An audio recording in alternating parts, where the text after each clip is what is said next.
Okay, let's get started.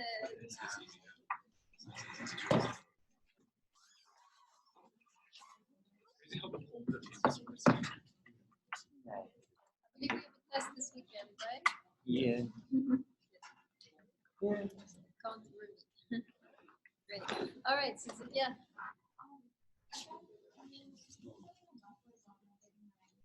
I just read it now. Okay. I finished. Yeah, I just got it today. I mean, I just read it. Speaking of which, let's see who's still missing a test. So Ratu, what's going on? Before the next test, right? Otherwise not counted.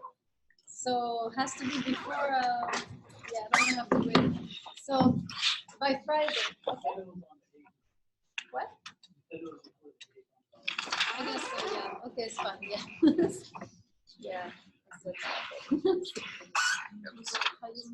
Hayuma, you're gonna come, right? Norm, your test? Oh, that's funny. I'll check again. Because while you were talking, I was looking for this. I didn't see anything. I mean, then I can just upload it again. Yeah. Sounds good. Okay.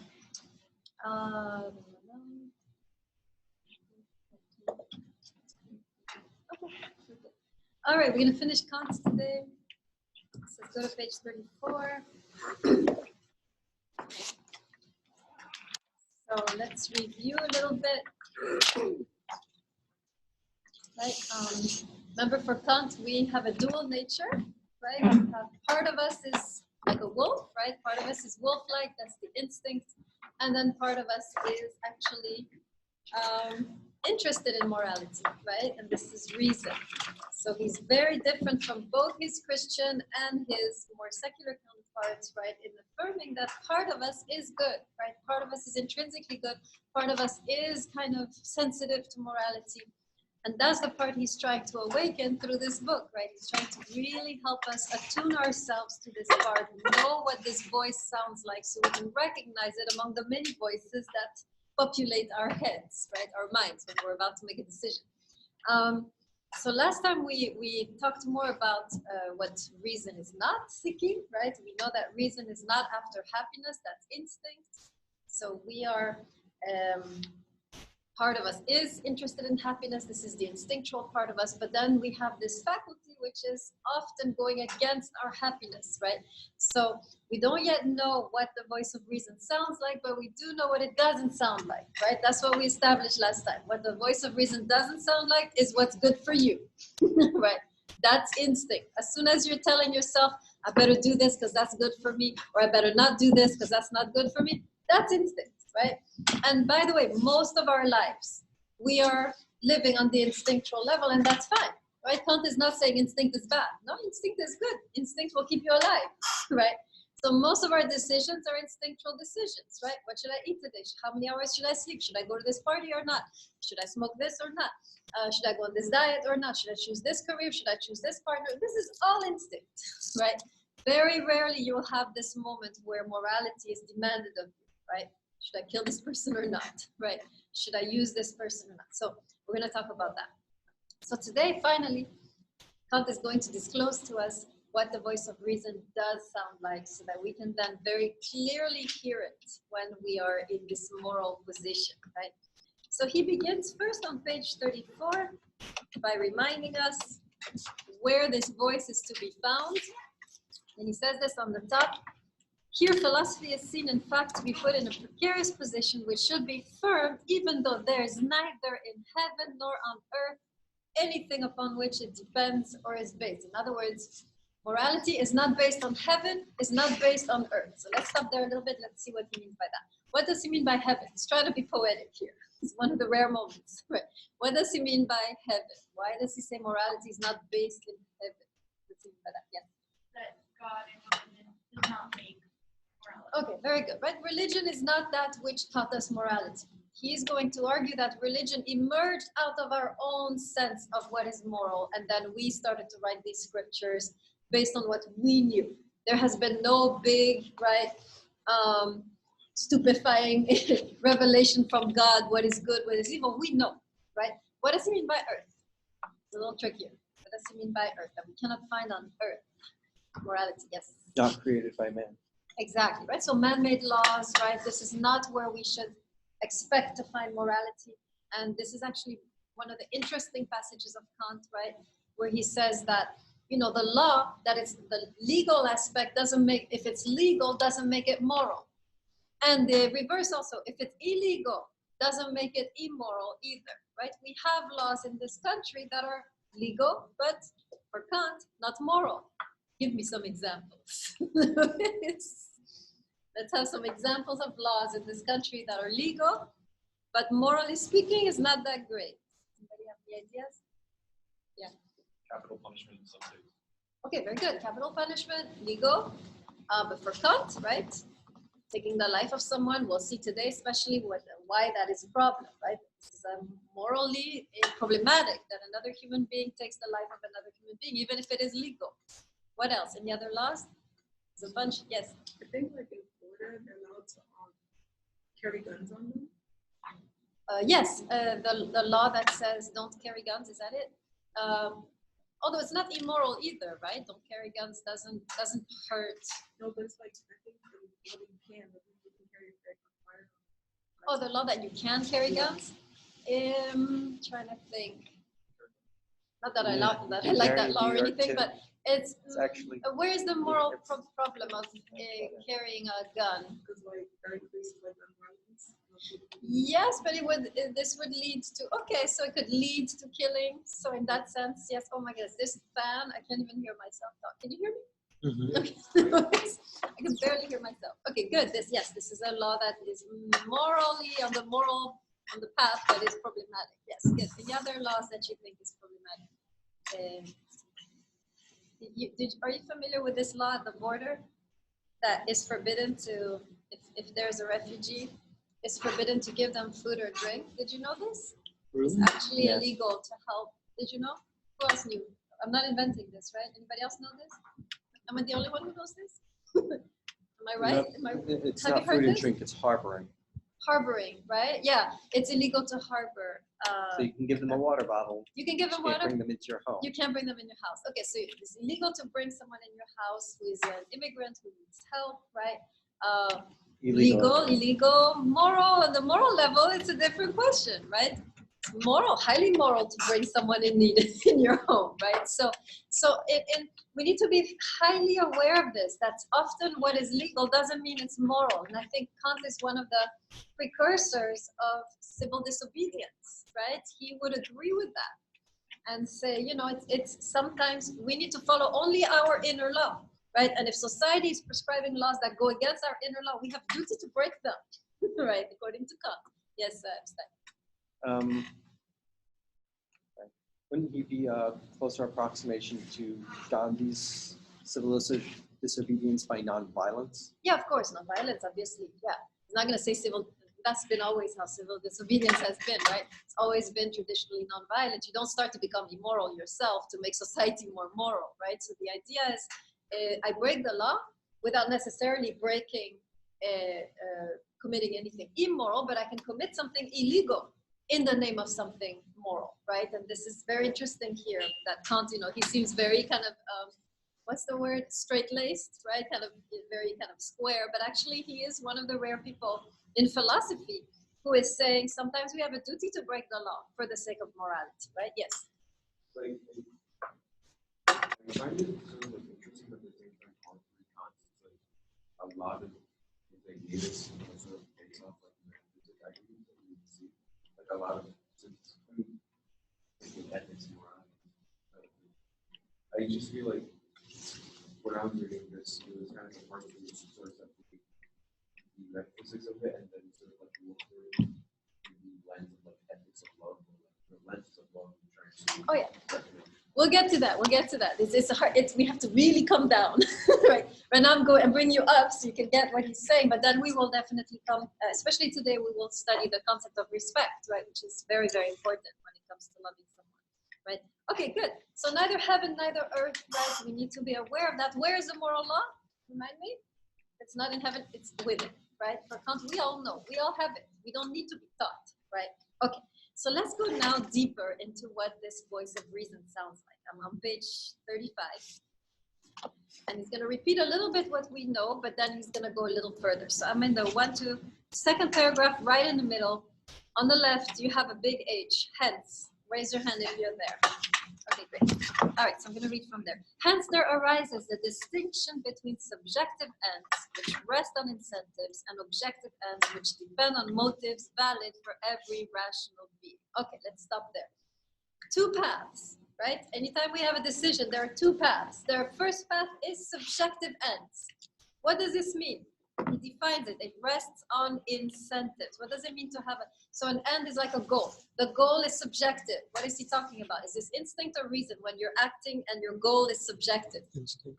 Instinct, subjective. You, right? It's resting on incentives. What does that mean? This is you telling yourself, what's in it for me? Will this make me happy? What's the incentive for me? Right? What's in it for me? So subjective ends, make sure you write this down. This is the instinct voice. And the instinct voice is asking, what's in it for me? I'm thinking of me, the subject. And the incentives has to do with what's in it for me, right? So first, that's the first path. And then he says, now we're getting closer to seeing what, or hearing what the voice of reason sounds like. Then he talks about there are objective ends, right? And then he defines it. So objective is beyond me, right? And then he defines it, which depend on motives valid for every rational being. In other words, at that moment, you're thinking not of yourself, but of what?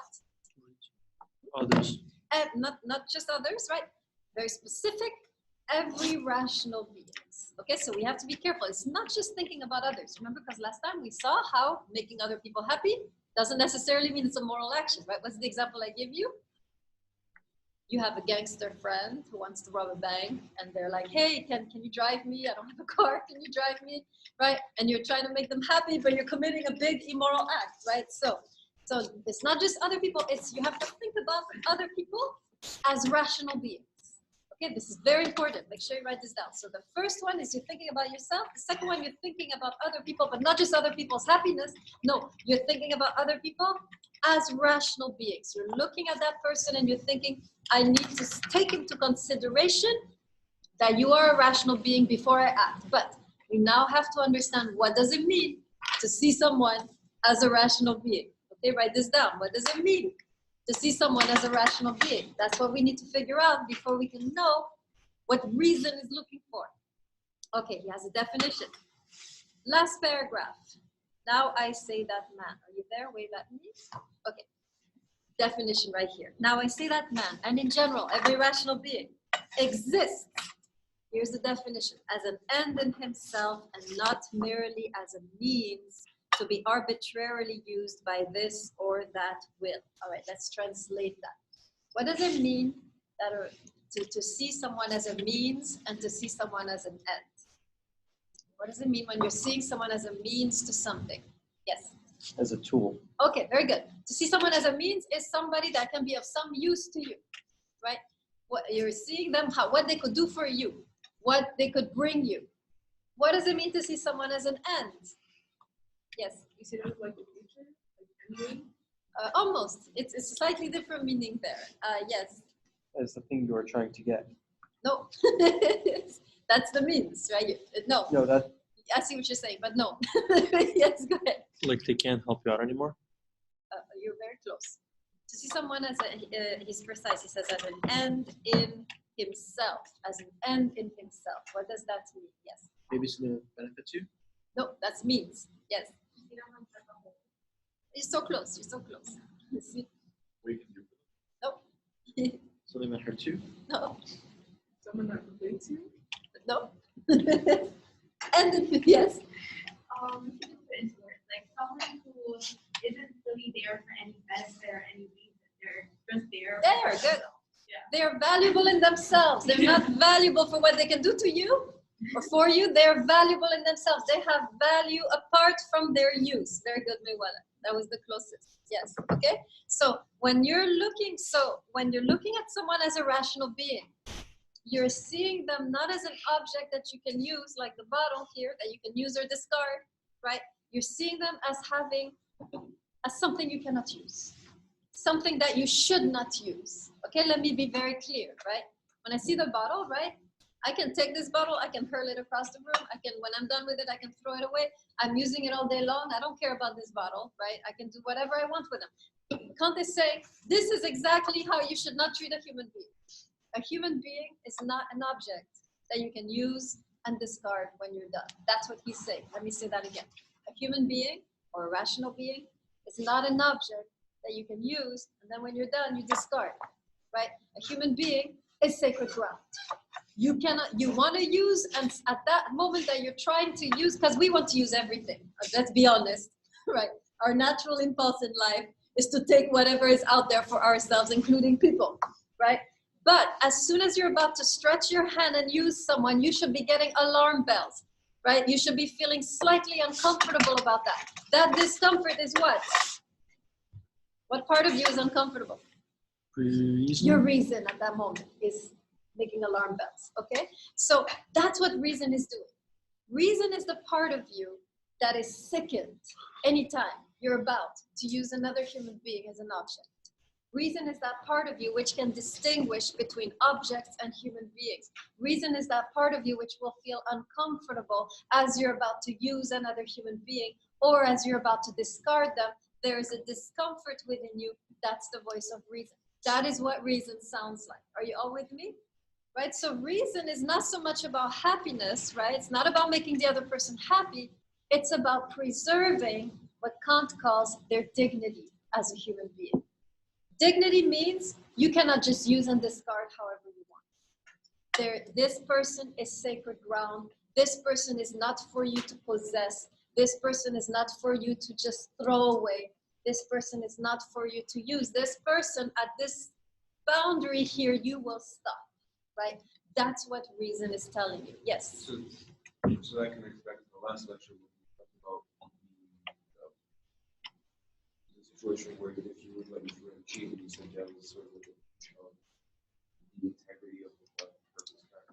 Yes, say what you said a little earlier. I couldn't hear because I'm a big fan. So that kind of connects back to the previous lecture when you discussed about the language for cheat on the example. Yeah. We're coming to that. Now we're going to find out, right? We're going to go back to that example. It's going to be crystal clear this time, unlike last time, right? So was there another question before I further clarify? Yes.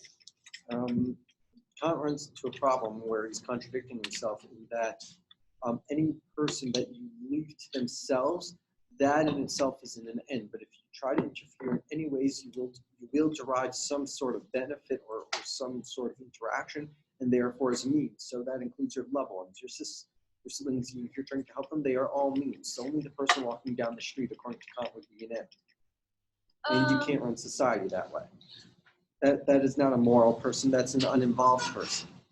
That's a good point. I guess I would put it like this. Of course, all of our relationships, part of it is a means, right? You're not with that person because they don't bring you anything. Everyone brings you something. But what he's saying is that it can't just be about that, right? Let's imagine, for example, That's not a relationship. But wait, I'll give you an example right now. You'll see. Suppose you have a parent, they've been good to you, they paid for your education, right? They give you a home, they're there when you need them, and it's all good.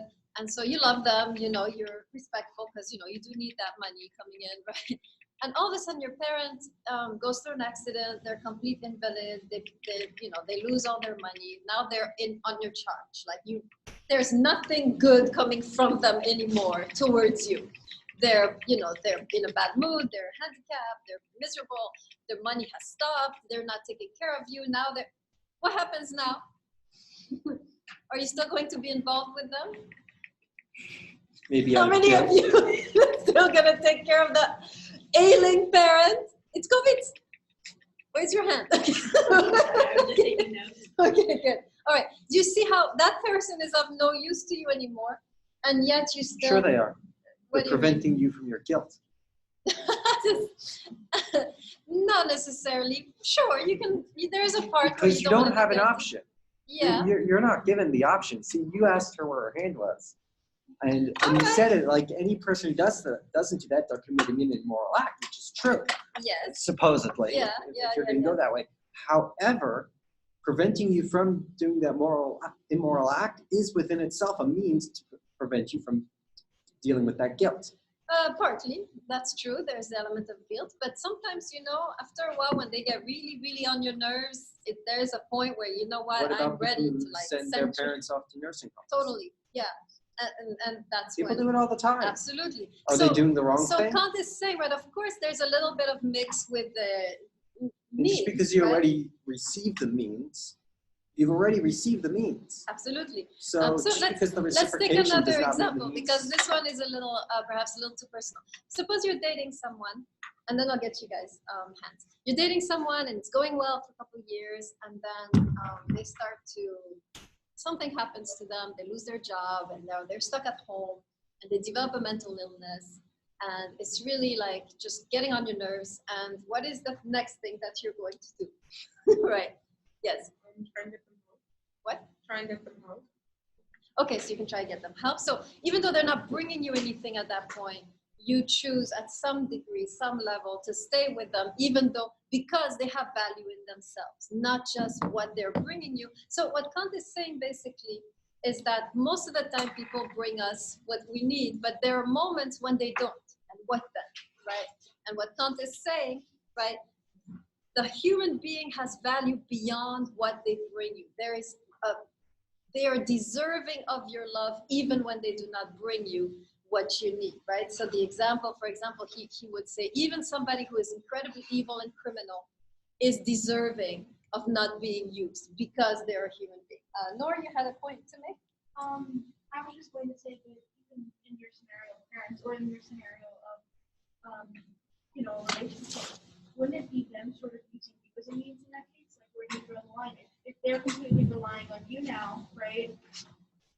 Yeah, Isn't that's it a go good the question. opposite way? So how are we supposed to be seeing people as, you know, without means, right? While they still have the ability to see us as means. So it's different, right? It's a little different than using someone as a means is, how shall I put it? You're in control, right? The person who is dependent on you is not in control. They cannot, they're not the ones doing the thing. You see what I mean? They're helpless. There's no situation of control where they are now going to manipulate you and so forth. So it's a little different, right? To use someone as a means is like I'm using an object. I'm in full control of this, right?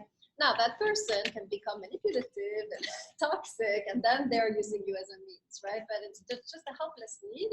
Is not using as a means. To use something, you need to be the agent, right, of that. Yes. So it's not believe that two people cannot use each other as a means. So let's say there's two people, and both of them are using each other as a means to get something out of it.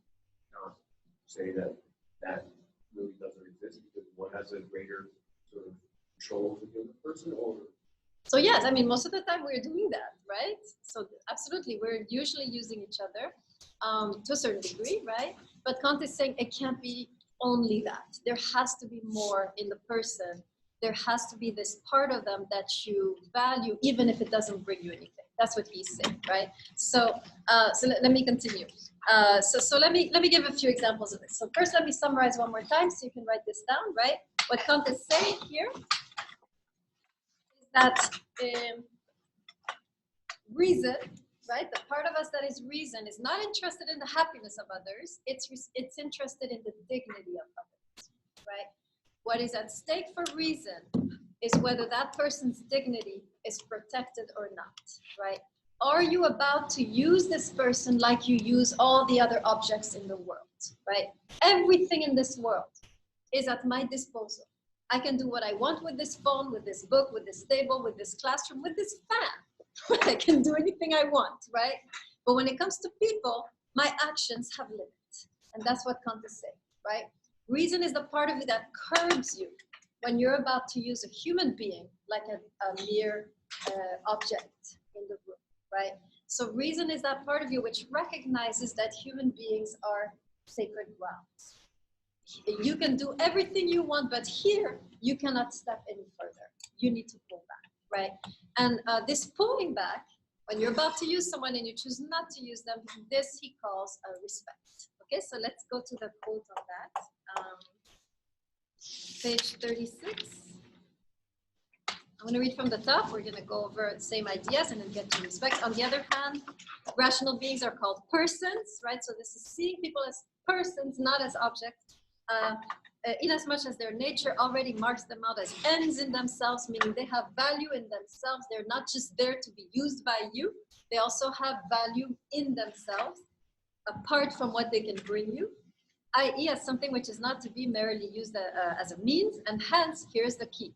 This is the part to underline. There is imposed a limit on all arbitrary use of such beings, right? There is imposed a limit on all arbitrary use of such beings, which are thus objects of respect. So what Kant is saying, basically, he's not bashing instinct, right? He's saying, be instinctual, take what you want from the world, seek your own happiness as much as you want, but know this, your happiness stops where the dignity of another human being begins. That's what Kant is saying. He's not saying, be miserable and go around looking all, gloomy. He's saying, no, be instinctual, look for your happiness, take whatever you want from the universe, but know one thing, that your happiness stops where the dignity of another human being begins.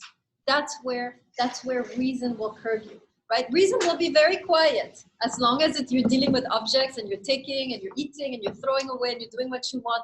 Instinct is king, right? But as soon as if I start to take Fatakov over here and I start to use him, reason is going to start to give me some alarm bells and I'm going to start to feel uncomfortable and sick, a little bit sick inside, because I'm about to do something which reason is sensing, is crossing, transgressing a sacred ground, right?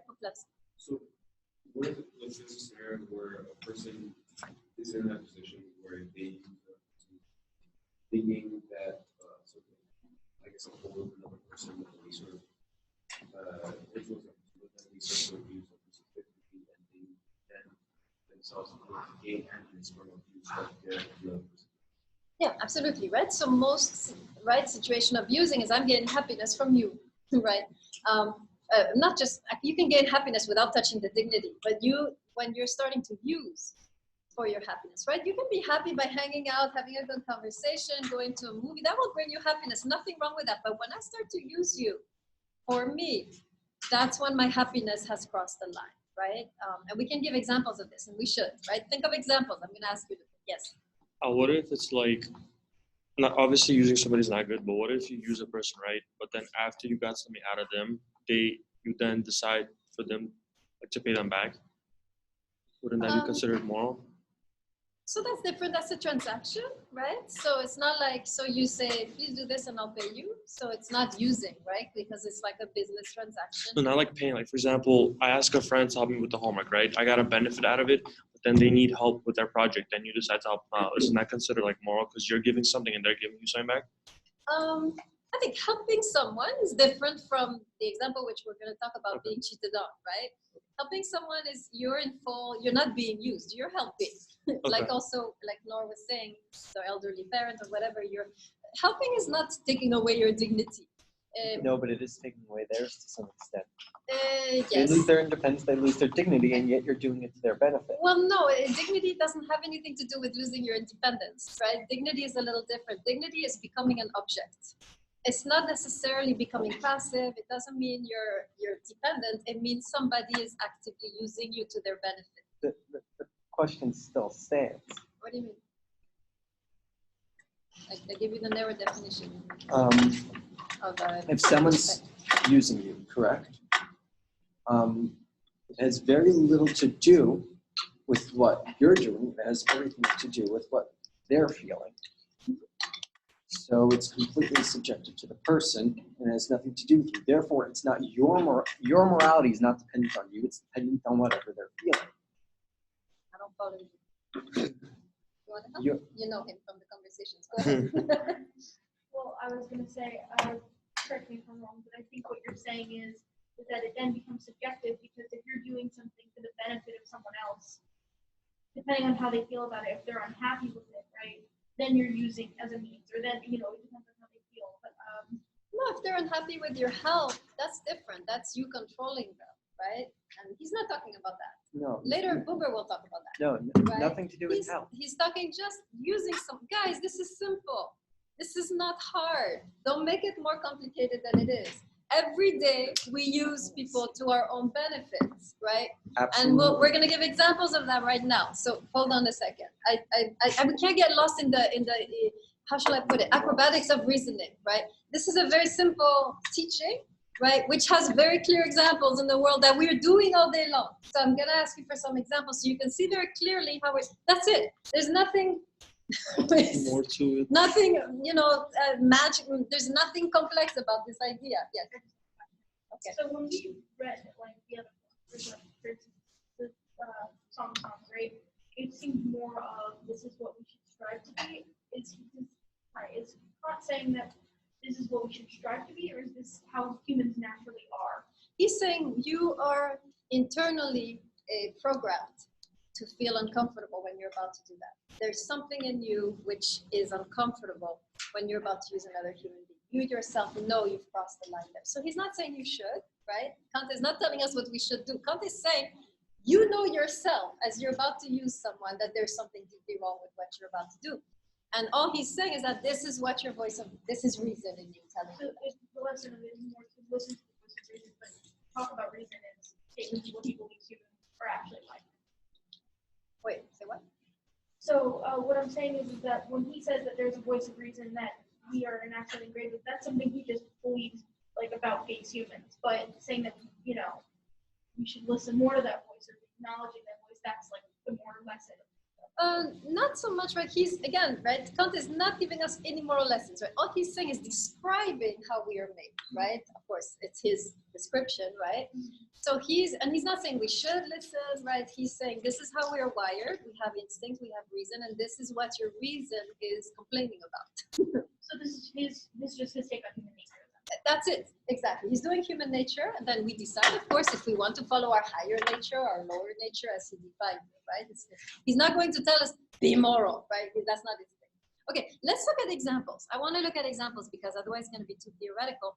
Give me some examples of how we use each other, and if you've been in a scenario like that, so you can see more clearly what he's talking about. Yes. I mean, I guess this is like a already like a good example. One of the four examples is the second one is which it's between a man who borrows from money, but yet he knows that he could be paying that. And essentially, you're sort of using the other person as a means to enhance sort of benefit, not a means to benefit yourself or to sort of gain money when you don't have money, yet you use their dignity, quote unquote, in lying to them, saying that, oh yeah, I'll repay you. Okay, very good, right? You're lying to them. You tell them, I'm gonna pay you back, so that you can trick them into giving you money, and they're now naively giving you money, but deep down you're never going to pay them back. At that moment, you have touched not so much their happiness. They might be very wealthy, right? They might not care about this money. You've touched their dignity, right? So you see, it's not about making someone unhappy. That person may not give a damn about the little money they gave you, right? But you've hit upon their dignity. This is why, by the way, I want to emphasize this point too. It's not just also about the other person's dignity, it's also about our dignity. So if you're the one who lent the money, right, and you're very wealthy and it's not a big deal, still Kant would say, you need to stand up for yourself for the sake of your dignity, right? So it's interesting. He's not saying just give them, right, because it doesn't matter anyways, it doesn't make me so more unhappy. He's saying, even we need to respect our own dignity too. This is the first time in our teaching in this semester, right, that you have a teaching about not only the other person's dignity, but our own dignity. So for Kant, make sure you write this down, we are also required to respect ourselves, right? We are not just required to respect others, to preserve their dignity, to not use them. We are also required to respect ourselves, to preserve our dignity, and to not allow other people to use us. Now, this is crucial, because when it comes to romantic love, I have 101 examples of how many of you know the expression, of course you know this, I just learned it recently from one of you, the expression to be a simp, right? When you're doing, right? When you're trying to be so nice and you want to do everything, you don't want to pick a fight, you'll just let them walk all over you because you don't want to lose them. This is you sacrificing your dignity, not even your happiness, your dignity for the sake of another person. So It's okay sometimes to sacrifice your happiness as long as you are in full control. You have chosen that situation. But to passively let someone walk all over you, at that moment you are now disrespecting yourself. And there is a duty, says Kant, in a relationship to ask for respect, right? Yes. Yeah. What do you mean that choosing to give up your dignity and like passively? Okay, good question. So let's imagine the following scenario, right? You're in a difficult marriage. Difficult marriage, everyone is telling you to leave, but you have kids and you love the person and you feel that you feel called to stay, right? In the relationship, it's very hard. They're disrespectful. They could be abusive, but you're choosing to be there, right? Because for you, it's the right thing to do. At that moment, you are anything but a victim, right? You have chosen this. Your dignity is intact. Even though it's difficult, you're dealing with disrespect, but because you're choosing to be in the relationship and you are also, standing up for yourself, hopefully, you are still your dignity is intact, right? Now, if you're in the relationship and you're scared to leave and you're not making a choice, you're kind of passively there and person running all over you, right? At that moment, your dignity is in danger. So same situation. But your attitude in the situation is what determines whether your dignity is intact and whether your dignity is taken away. You can be in the same disrespectful situation. One person's dignity is intact, the other person's dignity is destroyed. Are you following me? This is really important because some people choose to stay in difficult relationships. Doesn't mean that their dignity is being destroyed, even if the relationship is difficult. They're choosing to deal with this. It's not a passive, I'm stuck here, right? So do you follow what I'm saying? Okay, good, yes. Go ahead, Epstein. Okay, wow. Even the passive person is making a choice. They're making the choice to be passive. Yes, to a certain degree, but it's a choice, you'll be surprised, based on instinct, right? You're staying in the relationship because you're afraid of being alone. You're staying in the relationship because you're afraid what will happen if you leave. You're still making that choice. Yeah, but it's an instinctual decision. I'm staying because I'm codependent. But it doesn't matter. Let me finish because this is a good example, right? The person who is staying out of a situation of codependence, they're staying because they're afraid to leave. They're staying because they're afraid of being alone. They're staying because there are some benefits in staying, right? The decision is coming from instinct, right? And at that moment, they're choosing, in a way, to lose the dignity, and they're at the same time using the other person, right? The person, however, who chooses to stay out of moral duty, right, it's a different story, right? They're not using the other person, and in a way, they're not being used. Did you see the difference? Yeah. All right. Well, yes. Sorry, going back to your example about, even if your friend is wealthy, lying to get money from them is still morally wrong. And on the other hand, the person giving money, even if it doesn't matter, but wouldn't a person giving money to their friend, even though they know they won't pay them back, isn't that sort of a moral decision of, well, this person is too prideful to just ask for help. So if they're going to say that they're going to pay me back, I'm still going to give over the money because... Yeah, that's different. You're consciously giving money knowing they won't pay you back, right? Mm-hmm. So it's a gift. Instead of letting yourself get taken advantage of. Totally, yeah. And I've done that. I've been like, you know what? I know you ain't going to pay me back. It's a gift. It's like, let's not make this a moral issue at all between us, right? I know you can't afford it. I know you're a mess. Here's the money. I don't expect you to pay me back. And now at this point, nobody's using me because I'm consciously giving the money away, right? But if I'm being tricked into giving the money and I'm hoping and I need them to pay me back, then I'm being used, right? So it's different. It depends. Yes. Yes. I actually heard a tip about that. They said if someone wants to borrow money from you, say someone comes to you and says, "Hey, can I borrow 500?" You say, "Listen, I don't want to do that, but here, take 50 from me as a gift. Don't ask me." And that's a good way to do it too. Yeah. It's a little smarter than me. Absolutely. Yes. See. So, what happens if instead of a choice of leaving a relationship, you're choosing to enter? Like, this might sound really cliche, but like those stories of people, like especially in ancient times, where they had to enter marriages in order to like maintain peace between two kingdoms or whatever. The choice lies within the female, of course, but at the same time, is that considered instinct or is that considered reason? Because you're technically doing it. You're using the other person. So you mean you're being used as a female? Yeah, like first of all, you yourself are being used in a way, and in another way, you can think of it as like you're using the other person's connections in order to maintain this, Sacrifice this, for the yeah, like the sacrifice for greater good. So yeah, absolutely. I mean, those type of marriages are entirely based on use. But within that situation, you can reclaim your dignity by consciously saying, I'm going to do it because it's the right thing to do, if it is the right thing to do, right? So any situation you're in, this is the beauty of this, right? Any situation you're in where there is abuse, you can reclaim your dignity by consciously choosing to be there, right? And this is crazy, I know. But of course, if you consciously choose to be there, you have to do it for the moral reasons, not for the codependent reasons. If I'm doing it for moral reason, I need to be there and I'm going to try to work on this relationship and I'm going to demand respect and this, things are going to change around here, hopefully. But the shift from being passive to active is the shift from being victim to moral agent, right? So you can actually, within any situation, I believe, even an abusive situation, be there with dignity. I really think that. I have seen that, right? I had a student who would write me essays, like you guys do the essays periodically. She would write on her aunt. I was very struck. So this woman was living with a guy who was pretty verbally abusive, right? And she would praise this aunt of hers because she would always remain very centered and calm, right? The guy would go ballistic in the house and she would just be very poised. And she knew this man, right? She was able within the chaos that this man brought into her home to retain her center, right? She was in complete control of herself and of the situation in a sense, right? So the fact that you're with someone who is disrespectful doesn't mean necessarily that you're going to lose your dignity. Depends if you choose to be there or if you're stuck there, right?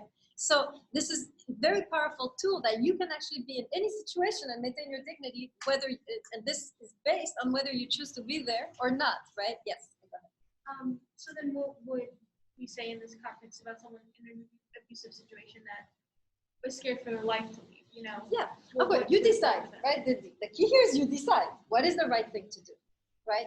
What does morality prescribe? Now, if your dignity is so impacted that you're going to, right, you're the moral agent. You decide at any point. So if you decide that the moral thing to do is to leave, you leave. So what I mean is like, what if you're like in the subject we're talking about? What if you cannot leave, right? You are not choosing to be there, but at the same time, you're not staying for selfish reasons as if I'm scared to be alone. It's more. Why can't you leave? I'm saying like in usually physical abusive situations, I'm scared for my life. Would that be considered passive because you're valuing your life over your dignity, or would that be considered? No, again, right, the self-respect, right? We have a duty not only to respect the other person, but to respect ourselves, right? So if you're in a situation where you cannot maintain your dignity, you have to decide, what do I do so I can protect my dignity, right? So sometimes some of us have to leave. Some of us can stay. It depends, right? Kant is not going to tell you, leave, stay. You need to decide, where can I go so that my dignity is preserved? I have a duty to myself, right? Some people can stay there and maintain their dignity. Some people have to leave to recover, right? So it's really up to you, right? But the clear thing that you should know, that you know within yourself, right, is that my dignity matters, and we should remember that, right? And many of us in relationships, we want so much to be loved that we sacrifice the dignity. And what Kant is reminding us is that our dignity matters, and we need to do what it takes to preserve it. It depends on the person, right? Yes. So dignity would be like, that you're still, even if it's, let's say, bad or going through difficult times, you're still expressing what you want and demanding your needs. Exactly. And even though you still choose to be in a situation where everybody's like, that's crazy, why would you still do this? Exactly. Right? This is like the woman in the Song of Songs, right? Remember, she's there. She's telling the guy what she wants, right? She's not mousy, and so you're in the situation, you choose to be there, number one. Number two, you're standing up for yourself, right? You're really taking steps for your dignity. You know it's a process, but you're fighting for it, right? So it depends on the person. Some people have to leave to protect their dignity. They can't handle it. It's too much. Some people can, they have what it takes to stay. So doesn't mean, so that's the beautiful story is that even if you're in a situation where disrespect is going on all day, you can still be there as a dignified being, right? Depends how you are dealing with the situation, how much strength you have, perhaps, to that sense. So yeah, absolutely. But you need to, we have a duty, says Kant, to fight for our dignity in that situation. You have to ask for respect over and over again. I'll give you an example that I really love very much. This is from the writings of Alice Walker. How many of you are familiar with Alice Walker? Who wrote, is she the one who wrote that, The Color Purple? Anybody know? Okay, y'all need to go either watch the movie or read the book. This is a classic, American classic, right? Alice Walker is talking about a couple. And the man in the story is addicted to pornography. Big problem. Now, they're African-American couple. And the problem with this guy's addiction is that he's bringing the literature home. And the woman, right, who's also African-American, is starting to notice that in the pornography industry, Black women are really degraded worse than white women, right? So she's noticing degrading postures, degrading, images, and this is her man is doing that, watching, and then so she starts a conversation, and this is a short story. It's a whole thing about the conversation of the woman. So she begins and she starts to speak. She's like, well, why is it that, how can you read this and still honor Black women? How can you look at this and still honor us, right? And the man is like, oh, it's nothing. It's just a side thing. It has nothing to do with you. And the whole dialogue, I really suggest you read it. Whole dialogue is her giving arguments very calmly, standing up for herself, standing up for her gender, standing up for her race, and just addressing this man and speaking her mind, never judging, never belittling, just speaking her mind very calmly. And as the conversation kind of evolves, right, the guy is starting to feel uncomfortable with his addiction, right? He's like, this woman, she has a point, like, and he's still annoyed about the situation, but he's getting more and more uncomfortable. And you can see how this couple is evolving, right? So this is what it means. This woman is not ditching this guy because he has this addiction, right? And saying, oh, my dignity, is being, because that would be using him. Okay, now I discard you because you're dysfunctional, right? So she knows she wants to stay because she doesn't want to discard him like an object, right? She wants to respect his dignity. But at the same time, she begins a conversation where she's standing up for her dignity, right? And she's not doing it in a way that takes away his dignity. This short story for me is the key for everything. If all of us could internalize this dialogue, the way this woman is dealing with the situation, it is so powerful. And I think we have a key here to what's going wrong in our society, because now we have very strong women who, when they're disrespected, they slam the door and they leave, right? Not knowing that by doing that, you're disrespecting that person. You're ditching them, right? So how do we both respect me and respect you? That's the question. How do I stay with you, don't ditch you, don't throw you away like an object when you're becoming dysfunctional, while at the same time protecting my dignity? The ability to do both is the key that we are missing right now in our society, I believe. Because now we know how to be respected as women, but we have lost the art of demanding respect within the relationship. Please write this down. Right? We know how to ask for respect and dump these guys, right, that don't respect us. We know how to do this very well. We have become very vocal. We have become very loud about it, but we have not yet mastered the art of asking for respect within the relationship. How do I stay with you? How do I respect you while still respecting me? That's what we haven't learned. And that text by Alice Walker, which maybe I'll scan it for you or something, is so powerful, because this woman is staying with this man. She's partnering with this. She's dialoguing with this man. She's not ditching this man, even though, this is pretty hardcore, right? The guy doing pornography, bringing all his stuff home, right? She's not ditching him, but at the same time, she's magnificently standing for herself. It's a beautiful text, right? Yes. What about him? Like, what is why is it the woman's job to be the, I always get that the question. solution, the one that solves it. Whoever's job it is. In this case, it's the women. Many times it's the men who will make efforts, right? Depends on the couple, right? Whoever is more enlightened, could be the man, could be the woman. In this case, it was the woman. Whoever is more enlightened can begin the process, right? So it's not necessarily a woman's job. There are plenty of men who will try to salvage a marriage and work on the marriage, right? But in this case, it's a woman. Doesn't mean always the woman, right? Obviously. But if you are the one who has the enlightenment that, okay, I learned about respect. I want to respect you. I have these tools at my disposition that I got from 104 at Queen's College. Let me start the process, right? And then your partner can fall behind you, perhaps, right? So no, it doesn't mean that's the woman, but in this case, it works. What if you're put in a situation where there is no outcome which someone doesn't lose respect? There's no outcome in which way? Someone does not lose their respect. There are no good, put it in short, there are no moral decisions. I Choose don't, between bad and worse. You have no good options. give me a concrete example. I don't follow your You question. can either kill person A or kill person B.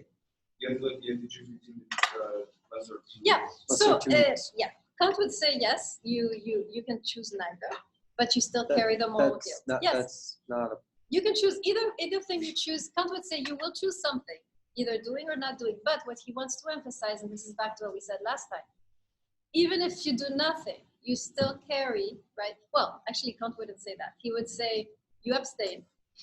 The result is not your what problem. if you can't? What do you mean? You can always abstain. You can't always abstain. Yeah, you can. I will kill either one of your kids, Sophie's choice, right? I will No. kill either one of your kids. I'll if give, you, forget about killing. You have an option to save two people. Yeah. You have to make a choice. Save one of them. One of them is going to die. You can do nothing and let both of them die, but then you just let both of them die. absolutely. So Kant there's would no say- option to do nothing. Yes, you can let both of them die. That's still doing But nothing. that would be worse. But for Kant, so just to respond to you, Kant would say the consequences is not your problem. Consequences are absolutely your problem. That's his whole point. That's not what he would stand for, right? For Kant, what matters is you are doing the right thing. And whatever is going on, if somebody kills them, that's them who is killing them, not you, right? For Kant. So that would be the thing. So Kant would say you stand aside and let both people drown. Who here thinks that's morally right? All right, moving on. Epstein, you need to stay on track with where we are. You're popping out of the blue. We'll talk after class. I don't want to deal with this now. But we need to make sure, I guess, as a general rule, when you're intervening in the class, please be with where we are. Don't pop, out of the blue with some random question. We're talking about being used. We're talking about the context of relationships. Please make your comments in line with where we are, so I don't have to go all over the place like a pinball machine. Was there a question over here? Good. All right. So let's summarize a little bit because today is difficult. You guys are making it really difficult to progress. It's unbelievably difficult. All right, and we'll talk afterwards because I can't go on like this. All right, good. So let me summarize today just so we can close everything. Oh yeah, let's do the cheating example. Now we should be clearer on that. Okay, back to the cheating example. So you have a friend, right? Remember we talked about that last time. Their father just died. They can't study for the test. There's no way they're gonna make it. I beg you to cheat off of them. Now, what would be the moral thing to do? Yes. I'm just talking about in talking about Kant, right? I'm not Talking saying- about Kant, yes. What would I'm not saying Kant? it's my personal. Why would not just Kant, right? What would? Again, this is you, right? Is there a part of you which would be uncomfortable with them cheating off of you? That's my question. Yes, but if we're talking about right here, that laws are not made by society and laws against cheating are made by the schools, by the higher power. Ah, okay. So by saying Interesting. like I had Well, not cheating- seen it like that. cheating is wrong, right? Yeah. That's right. But we made that rule, That's okay. She really found a way out of that one. I had not thought of that, right? She's saying these are arbitrary rules, right? Why can't I share my material? Why can't we cooperate on this test? It's not cheating, right? Well done. Okay, not bad, not bad. You're saying the rules are arbitrary and sharing material is not taking advantage of anyone. Okay. Wait, Nice. All right. Yes. what you mean sharing the material during the test or she before? said we'll work on the test together. Okay. Let's, right, these rules are arbitrary that I can't work with you. I don't see anything wrong with working on Okay. the test together, right? Are you though? Because aren't they just writing down Same thing. blindly what you right? No, but this is But if not you're bad. choosing to, it's still No, not. no, it's not bad. Well, you can choose to be used, right? Doesn't mean you're not less used.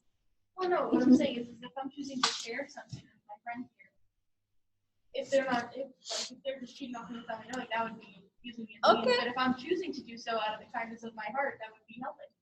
You can also choose, out of the kindness of your heart to prostitute yourself with some, you see what I mean? So it doesn't I mean mean, but those necessarily. would not be considered morally wrong, right, by Kant's example, because the rules against prostitution were made by the government. I like where you're going. I like where you're going. This is not bad. Yes, Mayweather. I think that was more in line with your thought, where if you're uncomfortable with it, then you're putting kind of your dignity.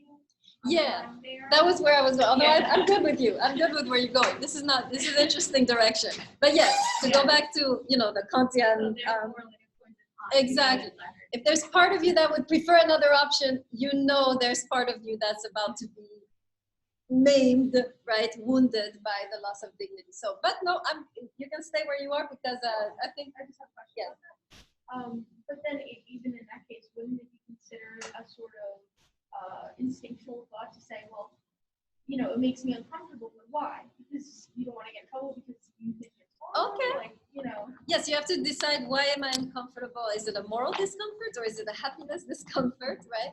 And you would have to decide, is it because I'm afraid to get caught? If it's not, is it because I feel somewhere used, right? And then if it's you're feeling used, you know that you're in the moral downhill, right? In that sense. Yeah, good, yes. I think even if you, in a situation where you really feel like you're justified to give your test to your friend, I don't think you would feel afraid to be caught. Assuming you really do mean it, because that means that you're following a path where you're above the laws of your school or the rules of your school and such. And there is a pride to following what you believe in, I think. Right, so that's where she's going, right, with the civil disobedience. So I'm totally sensitive to that. I'm very sympathetic to that. Yes, Kobleski. I was gonna say, since we talked about it before, I personally still like to cheat.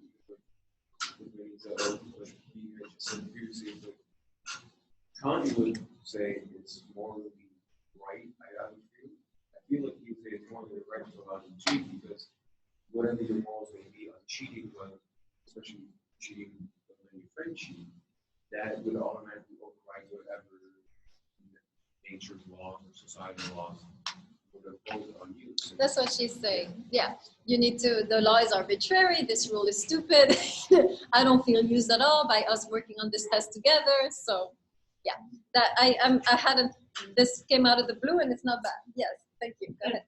I guess you say that it's wrong because you're allowing yourself to use and the friend is is using what happened to him to make you to let him Yeah, so that's what Kant would, not they're Kant, but using you. you. Right. Yeah. Again, it's not Kant, right? It's you. There's something up here with them just taking your stuff, right? Even if it's justified. So yes, that would be the idea. So we have a little way out with you guys' point, but in general, this is what the two of you are saying. Yes.